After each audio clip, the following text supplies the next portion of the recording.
lang kay buti ng ating Panginoon, magtatapat sa habang panahon.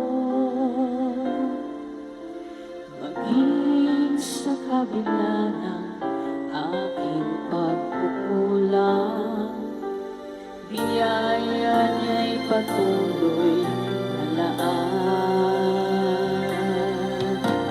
Katulad ng pagsilag ng itong araw, patuloy siyang nagbibigay tanglaw. Kaya sa puso ko't damdamin, katapatan niya'y aking pupurihin. Dakila ka, O Diyos, tapat lang ang tunay, magmula pa sa